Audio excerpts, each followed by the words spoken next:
یہ جو القسطاس العدل بالرومیہ ہے، یہ کیا ہے؟ علمی بات تو اپنی جگہ، میں اس لانے کا عوامی جواب سمجھانا چاہ رہا ہوں۔ امام بخاری رحمہ اللہ رومی زبان سے استدلال کرتے ہوئے جملہ دے رہے ہیں۔ کیوں؟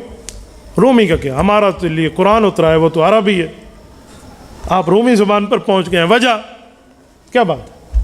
بھائی امام بخاری سمجھانا چاہتے ہیں، باقی سارے جوابات اپنی جگہ، لیکن اس فقیر کا جملہ بھی ذہن میں رکھنا۔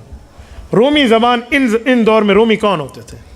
آپ اٹھائیے پرانی تاریخ کہ آج سے 1000 سال پہلے رومی کس کو کہتے تھے؟ رومی کون تھے؟ ان کو عربی میں بنی اصفر بھی کہتے ہیں، تو بنی اصفر کون ہے؟ یہ رومی کون ہے؟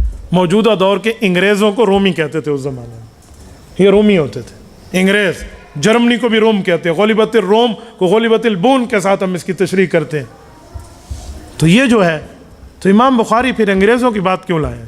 وہ بتانا چاہتے ہیں دین کے داعی بنو، اگر دین پھیلانے میں تمہیں کافر کی زبان سیکھنی پڑے تو سیکھ لو، یہ ذہن میں رکھنا۔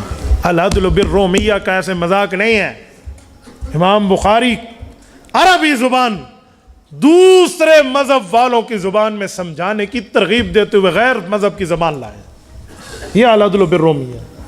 دوسری زبان میں بھی آپ دین کی تشریح کر سکتے ہیں، آپ سمجھا سکتے ہیں۔ اللہ نے آپ کو قدرت دی ہے انگلش پہ، فرینچ پہ، چائنا پہ، کسی اور زبان پہ، سنسکرت پر۔